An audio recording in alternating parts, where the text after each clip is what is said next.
नमस्कार, US stocks में आपका स्वागत है। आपके साथ मैं हूं अभिषेक सत्यव्रतम और मेरे साथ है मेरी सहयोगी पूजा त्रिपाठी। बाजार ने आज शुरुआत अच्छी की थी, लेकिन ऊपरी स्तरों पर बाजार में आज हमें दबाव देखने को मिल रहा है। हालांकि आज शुरुआती तेजी के पीछे हम कह सकते हैं कि बड़ी वजह थी रिलायंस में जिस तरह की तेजी आज फिर से हो रही है, इंडेक्स में वो चाल दिखी। लेकिन अब ऊपरी स्तरों से तकरीबन हम देख सकते हैं कि 70-75 अंक नीचे आकर 21,650 के आसपास निफ्टी कर रहा है कारोबार। निफ्टी बैंक है 125 अंक ऊपर और हम देख रहे हैं कि आज बैंकिंग में इंडसइंड बैंक, एक्सिस बैंक जैसे शेयरों से सहारा मिल रहा है। लेकिन बैंकिंग के साथ साथ फाइनेंशियल स्टॉक्स में भी आज अच्छी रौनक है। मणप्पुरम, एम&एम फाइनेंस, श्रीराम फाइनेंस, ये तमाम शेयर आज वायदा बाजार के सबसे ज्यादा चढ़ने वाले शेयरों में शामिल हैं। लेकिन आज जो कह सकते हैं कि पिक ऑफ द पैक है वो है हीरो मोटो का शेयर। टू व्हीलर में आज अच्छी दौड़ है और हीरो मोटो का शेयर 3.5% की तेजी के साथ निफ्टी का सबसे ज्यादा चढ़ने वाला शेयर है। आज खास तौर पर नजर होगी इन्फोसिस पर, टीसीएस पर। आज इनके नतीजे आएंगे। लेकिन आज पॉलीकैब के शेयर में आज हम भारी भरकम गिरावट देख रहे हैं और अब ये 20% के आसपास टूटकर दिन के निचले स्तरों पर कारोबार कर रहा है। हमने परसों के सत्र में भी 9% के आसपास से गिरावट देखी थी। फिर टैक्स चोरी को लेकर मैनेजमेंट की सफाई आई और उन्होंने खंडन किया। लेकिन सरकार की तरफ से आज स्टेटमेंट आया कि कंपनी ने अपने बुक्स में तकरीबन 1,000 करोड़ रुपए की आय छुपाई है और भी कुछ सीरियस वहां पर टिप्पणियां हैं पॉलीकैब को लेकर। और आज देख रहे हैं कि शेयर ये टूट रहा है, पॉलीकैब टूट रहा है। लेकिन दूसरी ओर अगर आप इसी स्पेस की दूसरी कंपनी देखेंगे हैवेल्स, तो वहां पर मजबूती है, 5% के आसपास की तेजी पर कारोबार हो रहा है। तो बाजार में ये एक्शन, ऊपरी स्तरों से थोड़ा सा प्रेशर। आज है वीकली एक्सपायरी भी, तो जरा समझते हैं कि इंडेक्स की चाल कैसी होगी और आपके जो सवाल है उसको तो हम शो में जरूर शामिल करेंगे ही। 9167329108 पर फोन करके, एसएमएस करके या फिर व्हाट्सएप करके आप अपने सवाल हमसे पूछिए। और सोशल मीडिया का पता भी आपके स्क्रीन पर आ गया है, @ET9स्वदेश, फेसबुक, इंस्टाग्राम और एक्स यानी कि ट्विटर। यहां पर जाकर आप अपनी क्वेरीज हमसे शेयर कीजिए और हम कोशिश करेंगे कि आपके सभी सवालों को शो में जरूर शामिल करें और उनके जवाब दें।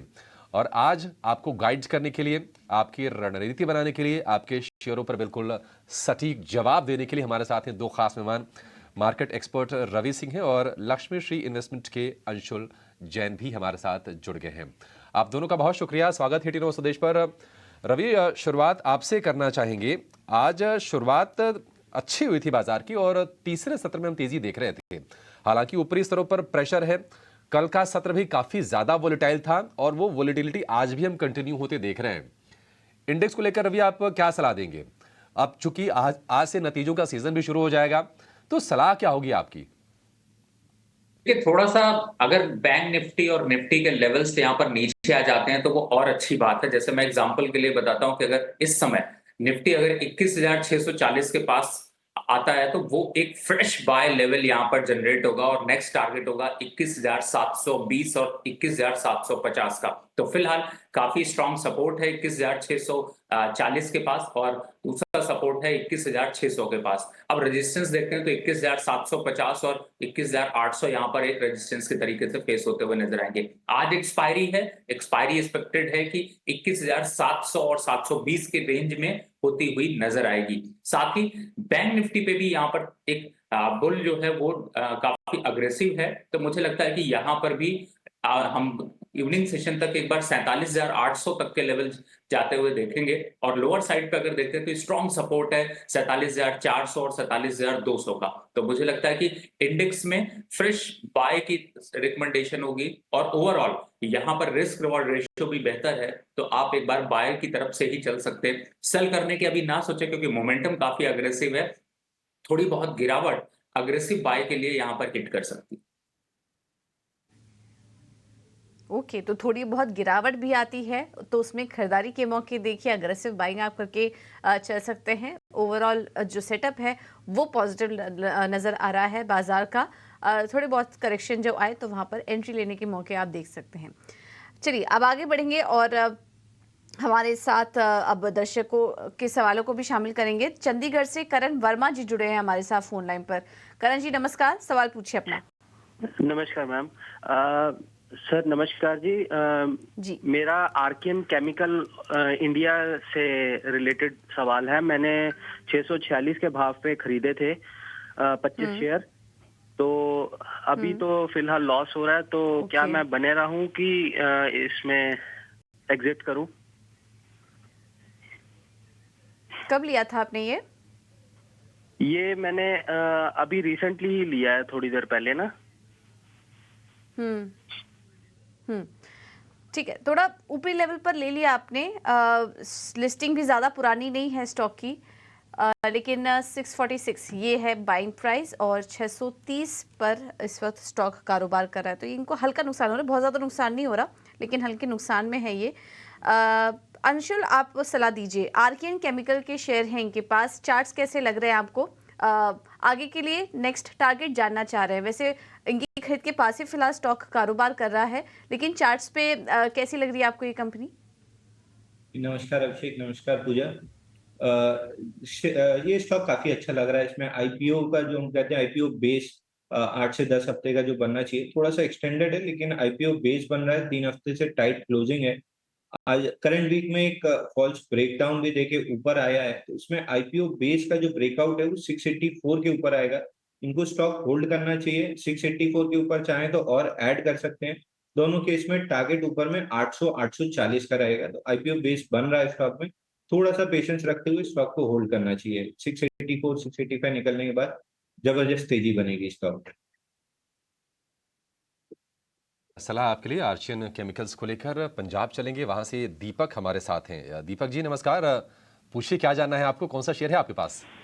नमस्कार सर। सर मेरे पास एक तो जी। शोभा लिमिटेड के शेयर है 530 पे, और उसमें क्या करना 530 चाहिए? पे। दूसरा मैंने कोल इंडिया की एक कॉल ली हुई है 395 की, 6 लोड है सर मेरे पास, उसमें क्या करना चाहिए? और एक यूनियन बैंक है सर मेरे पास। अच्छा खासा है, मतलब आप इन्वेस्टमेंट भी कर रहे हैं, आप ऑप्शंस के थ्रू भी पोजीशन ले रहे हैं, मतलब मजे भी खिलाड़ी आप लगते हैं दीपक जी। कब से एक्टिव हैं आप बाजार में? 18 से एक्टिव हूँ सर। 18 से? हाँ जी, हाँ जी। और ठीक एक मेरे ठीक पास है। एनएमडीसी के 500 शेयर है 120 पे, 20 पे सर। ऐसा लगता है कि आपसे मैं बात करता रहूंगा ना तो आपके शेयरों की जो फहरिस्त है ना वो बढ़ती रहेगी। अच्छी चीज़ है, लेकिन ये चीज़ बता दूं आपको, आपके शेयर्स ना अच्छे हैं, ये तो मैं आपको गाइड कर दे रहा हूं, इसमें कोई दो राय नहीं है। और आपने हाल फिलहाल उछाल भी देखा है। तो यूनियन बैंक, एनएमडीसी, शोभा ये इन्वेस्टमेंट वाली है। ऑप्शंस में है कोल इंडिया की 390 वाली कॉल। देखना होगा कि भाव क्या इसका है, क्योंकि हमने कोल इंडिया के शेयर में भी रफ्तार देखी है। एट द मनी वाली ही कॉल प्रतीत हो रही है। लेकिन शुरुआत कर लेते हैं शोभा के साथ। क्वार्टरली जो अपडेट्स आए थे शोभा के बड़े ही दमदार आए, और हाईएस्ट एवर इन्होंने क्वार्टरली सेल्स की है। और शोभा के शेयर में हमने रफ्तार भी देखी है, आज भी 5% ऊपर ये शेयर है। रवि, आपसे जानना चाहेंगे, शोभा अभी इसको बनाए रखें या चूंकि इनके भाव से अब ये डबल से ज्यादा हो गया है तो प्रॉफिट टेकिंग के बारे में सोचें? देखिए, इस समय अभिषेक जी मुझे लगता है कि अभी जब तक ट्रेंड आपका फ्रेंड है तब तक चलने देना चाहिए, और मुझे ऐसा लगता है कि ये 1420 और 1450 के लेवल दिखा सकता है। तो इनको अभी यहाँ पर एक स्टॉप लॉस डालना चाहे तो 1350 का स्टॉप लॉस डाल के चल सकते हैं, लेकिन मुझे लगता है कि कंटिन्यू रखें ट्रेड को, और इस समय अभी टारगेट यहाँ से थोड़े से ऊपर देखने को मिल सकते हैं। दूसरा सवाल आपका कोल इंडिया का था, जो कि 915 रुपए 9 रुपए 15 पैसे की कॉल चल रही है। खरीदा कितने पे है इन्होंने अभिषेक जी? हम पूछ लेते हैं दीपक से। दीपक, आप अगर फोन लाइन पर हैं तो बताएंगे कि आपकी परचेज प्राइस क्या है? सर मैंने ये 395 की कॉल खरीदी हुई है 14 रुपए 60 पैसे पे। 14 रुपए 60 पैसे, तो आपके भाव से तो नीचे है फिर। हाँ, देखिए 395 की कॉल है। देखिए इस समय 395 की कॉल चल रही 7 रुपए 3 पैसे, और मुझे लगता है कि इस समय जो मोमेंटम है वो देखें तो आपने, अगर आप 2 दिन और होल्ड करेंगे तो ये 5 रुपए पे आ जाएगी। तो फिलहाल तो ये प्रॉफिट देने वाली नहीं है और आपको थोड़ा सा नुकसान दे सकती है। तो मुझे लगता है कि आपको यहाँ पर एग्जिट करना चाहिए। अगर आपको बाय के लिए लग भी रहा था तो आप कोशिश करा करें हमेशा की एट द मनी के नियरेस्ट बाय किया करें। ये अंदाजा लगाइए कि बहुत दूर की अगर बाय कर लेंगे तो टाइम वैल्यू आपको नुकसान देगी। यहाँ पर स्टॉक बढ़ा जरूर, लेकिन आपको टाइम वैल्यू नुकसान दे रही है, तो फिलहाल एक बार एग्जिट होने की राय होगी। कॉल से एग्जिट होने की राय, लेकिन अंशुल, आप इनके जो बचे हुए दो शेयर है ना, आप एक साथ ही उन पर राय दे दीजिए। यूनियन बैंक और इसके अलावा एनएमडीसी में भी हमने कुछ दिन पहले तक ठीक ठाक रफ्तार देखी थी, नंबर्स इनके अच्छे आ रहे थे। अब प्राइस भी कुछ इंक्रीज लिया इन्होंने, उसका फायदा मिल रहा था। क्या करना चाहिए, क्या इनके चार्ट्स आपको किस तरह के लग रहे हैं? जी अभिषेक, देखिए यूनियन बैंक में जो 18 दिसंबर को हाई लो बना था वीकली पे, आज तीसरा हफ्ता है कि हम उसी के अंदर टाइम स्पेंड कर रहे हैं, तो एक बार के लिए 123.80 124 ये लेवल निकलना बहुत जरूरी है, और ऐसा लग रहा है कि निकलेगा, क्योंकि पब्लिक सेक्टर बैंक्स में काफी तेजी है। 124 के ऊपर जैसे ये स्टॉक निकलता है, 140 तक के टारगेट इनको मिल जाएंगे। दूसरा स्टॉक एनएमडीसी। एनएमडीसी में थोड़ी सी प्रॉफिट बुकिंग आ रही है, मैं इसमें से एग्जिट की सलाह दूंगा, नीचे 190 तक ये स्टॉक मिल सकता है। सेम सेक्टर में जीएमडीसी काफी तेज है, तो अगर कन्वर्ट करना है तो जीएमडीसी में अपनी कैपिटल को कन्वर्ट कर सकते हैं। वहां पे ऑलरेडी तेजी डेवलप होती हुई दिख रही है, ब्रेकआउट आया है, तो वहां पे 8-10% की मूव मिल सकती है, तो एनएमडीसी से कन्वर्ट करके जीएमडीसी में जा सकते हैं। ठीक है, एनएमडीसी में प्रॉफिट बुक कर लीजिए, जीएमडीसी उसके सामने ज़्यादा बेटर लग रहा है।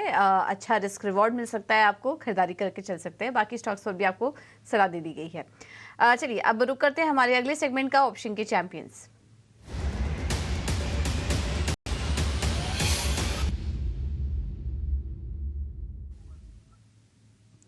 और इस सेगमेंट में जेएम फाइनेंशियल सर्विसेज के अक्षय भागवत हमारे साथ मौजूद हैं फोन लाइन पर। Akshay, thank you so much समय देने के लिए। बताइए आपकी स्ट्रैटेजी। Good morning. तो आज ऑप्शंस के चैंपियन के लिए हमने स्टॉक चुना है पर्सिस्टेंट टेक्नोलॉजी, आईटी स्पेस से है। करंट रेट चल रहा है उसका 7474। हमारा प्रोजेक्शन है based on technicals and parameters की जनवरी सीरीज में आप 7600 प्लस के टारगेट दिखेंगे। तो आपको रणनीति बनानी है plain vanilla call buy option की। स्ट्राइक रहेगा 7500 की जनवरी एक्सपायरी की। प्रीमियम करेक्शन चल रहा है अभी 215 से 210, तो ये इसके बीच आपको बाय करनी है 7500 की कॉल। टारगेट बना के चले 315 फर्स्ट टारगेट, सेकंड टारगेट 330, और ये ट्रेड में आप स्टॉप लॉस बनाइए 140 का। लॉट साइज है पर्सिस्टेंट टेक्नोलॉजीज का 100, तो एब्सोल्यूट प्रॉफिट पोटेंशियल बनेगा स्ट्रेटेजी में 12,000 का, और रिस्क या लॉस पोटेंशियल बनेगा 6,000 का। ठीक है। 215 के भाव पर लक्ष्य 315 और अगला लक्ष्य 330 रुपए, स्टॉप लॉस 140, अधिकतम मुनाफा 12,000 और अधिकतम नुकसान 6,000 रुपए। ये सलाह आपके लिए अक्षय भागवत पर एक नजर डालें तो आज निफ्टी हल्की तेजी यहां पर दिख रही है 21,650 के आसपास। सेंसेक्स में भी करीब 120 अंकों की मजबूती फिलहाल दिख रही है। निफ्टी बैंक भी 0.25% की तेजी के साथ कारोबार कर रहा है 47,500 के आसपास। निफ्टी में बढ़ने वाले शेयरों की अगर बात करें तो हीरो मोटो जहां पर 3.25% की तेजी है, बजाज ऑटो 2% ऊपर है, इंडसइंड बैंक में भी ठीक ठाक तेजी दिख रही है, बीपीसीएल मजबूत है। लूजर्स की लिस्ट में डॉक्टर रेड्डीज, जहां निफ्टी में सबसे ज़्यादा गिरावट यहीं पर दिख रही है, करीब 2% की कमजोरी डॉक्टर रेड्डीज में। इन्फोसिस 1.25% नीचे है। एसबीआई लाइफ पर भी आज दबाव दिख रहा है। लेकिन एक और स्टॉक है जहां पर आज काफ़ी कमजोरी दिख रही है, वो है पॉलीकैब। पॉलीकैब के शेयर में गिरावट का दौर लगातार ये चल रहा है। आज भी शेयर करीब 20% तक टूट गया। कंपनी के खातों में गड़बड़ी की खबर पर क्या बयान आया है, कंपनी ने क्या सफाई दी है, पूरी खबर दे रहे हैं हमारे सहयोगी अनुराग शाह। वायर और केबल मैन्युफैक्चरिंग कंपनी पॉलीकैब की जो दिक्कतें हैं वो लगातार बढ़ते हुए दिख रही है। इनकम टैक्स डिपार्टमेंट ने करीब 50 ठिकानों पर छापा मारा है, जिसमें मुंबई, नासिक, हलोल, पुणे, दिल्ली समेत कई सारे इलाके हैं, जगह हैं जहां पर छापा मारा गया है इस वायर और केबल मैन्युफैक्चरिंग कंपनी के प्रीमाइसेस पे और इसके जो डिस्ट्रीब्यूटर्स हैं उनके ऊपर भी। हालांकि इनकम टैक्स डिपार्टमेंट ने अपनी रिलीज में कंपनी का नाम नहीं बताया, लेकिन जो इनकम टैक्स विभाग से जुड़े हुए हमारे सूत्र हैं उनके द्वारा ये कहा गया है कि पॉलीकैब से जुड़ा हुआ ही डेवलपमेंट है, और जहां पर उनको 1000 करोड़ से ज्यादा का जो है अनअकाउंटेड सेल मिला है, किया गया है, जो बुक्स में नहीं बताया गया, लेकिन 1000 करोड़ तक का सेल किया गया है बिना अनअकाउंटेड तरीके से। इसमें से 400 करोड़ रुपए का जो अनअकाउंटेड ट्रांजैक्शन है वो डिस्ट्रीब्यूटर्स के द्वारा किया गया है, केवल रॉ मटेरियल खरीदने के लिए। इसके अलावा इनकम टैक्स डिपार्टमेंट ने यह भी कहा है कि बिना गुड्स की सप्लाई किए भी भुगतान किए गए, ये भी इनकम टैक्स विभाग की जांच में पाया गया है। और ये जो छापेमारी की गई है ये पॉलीकैब से जुड़े हुए जो डिस्ट्रीब्यूटर्स हैं उनके प्रीमाइसेस पे भी की गई है। 50 प्रीमाइसेस पे इनकम टैक्स विभाग के द्वारा छापेमारी की गई है, और कैश भी जो इनकम टैक्स विभाग की सर्च के अंदर कैश बरामद हुआ है, 4 करोड़ से ज्यादा का कैश बरामद किया गया है, और 25 लॉकर्स को भी सीज किया गया है इनकम टैक्स डिपार्टमेंट के द्वारा। तो दिक्कतें लगातार जो है वो पॉलीकैब की बढ़ रही है, जिसमें आयकर विभाग, इनकम टैक्स डिपार्टमेंट ने 1000 करोड़ रुपए के अनअकाउंटेड कैश ट्रांजैक्शन का पाए हैं अपनी जांच के अंदर। ओके, शुक्रिया अनुराग पूरी डिटेल्स बताने के लिए, पॉली कैब को लेकर ये एक्सक्लूसिव खबर हमारे दर्शकों को बताने के लिए। और शेयर देखिए, अभी भी 18% के आसपास की गिरावट यहाँ पर दिख रही है, लेकिन एक अहम नतीजे आज आने वाले हैं, इसका सबको, पूरे बाजार को इंतजार है। इन्फोसिस के आज नतीजे आने वाले हैं, आय और मुनाफे पर दबाव दिख सकता है। नतीजों का अनुमान बताने के लिए हमारी सहयोगी अनिशा जैन है। अनिशा, बताइए। इन्फोसिस से हालांकि उम्मीदें काफ़ी हाई नहीं है, इस बार डिक्लाइन आएगा नंबर्स में, यही मान के चल रहे हैं, क्योंकि जो कंपनी ने लास्ट 2 टाइम गाइडेंस कट किया था उसके चलते जो आस्क रेट है Q3 Q4 से वो काफ़ी कम हो गया है, इसलिए हम डिक्लाइन की उम्मीद कर रहे हैं। इन्फोसिस से कॉन्स्टेंट करेंसी बेसिस में 1.3% का डिक्लाइन आ सकता है। जो रुपी रेवेन्यू है वो 1% लोअर हो सकता है on a quarter on quarter basis, and dollar revenue में भी 1.5% का डिक्लाइन आएगा, जिससे कि नंबर $4,650 मिलियन के आसपास रहेगा। मार्जिन्स में अब की बार थोड़ा प्रेशर रहेगा, क्योंकि 1 नवंबर से कंपनी ने वेज हाइक इम्पैक्ट लिया है, तो 2 महीने का जो वेज हाइक का इम्पैक्ट आएगा उसके चलते 60 बेसिस पॉइंट से मार्जिन डिप हो सकता है और फाइनल नंबर 20.5% के आसपास होगा, जिसके चलते प्रॉफिटेबिलिटी में भी 1% का डिक्लाइन रहेगा। जो लार्ज डील विन मोमेंटम है वो जो हिस्टोरिकली हमने देखा है दिसंबर क्वार्टर में, उसके आसपास ही रहेगा। सो $2 to $2.5 billion worth of deal wins हम एक्सपेक्ट कर रहे हैं। मैनेजमेंट से गाइडेंस की कमेंट्री काफ़ी इंपॉर्टेंट रहेगी। A couple of brokerage houses expect करके चल रहे हैं कि गाइडेंस ट्रिम होगा, तो वो देखना पड़ेगा होगा नहीं होगा। और also management commentary about calendar year 24 client budgets will be important, and the fact कि हेडकाउंट का क्या हो रहा है, बिकॉज लीडरशिप एग्जिट्स बहुत हुए हैं इन्फोसिस में ऑफ लेट, तो उसके लिए मैनेजमेंट का क्या कहना है काफ़ी इंपॉर्टेंट रहेगा। शुक्रिया अनिशा पूरी डिटेल्स बताने के लिए कि आज कौन कौन सी चीज़ें अहम ट्रिगर्स हो सकते हैं जिन पर आज नतीजों पर, इन्फोसिस के नतीजों पर नजर रहेगी। लेकिन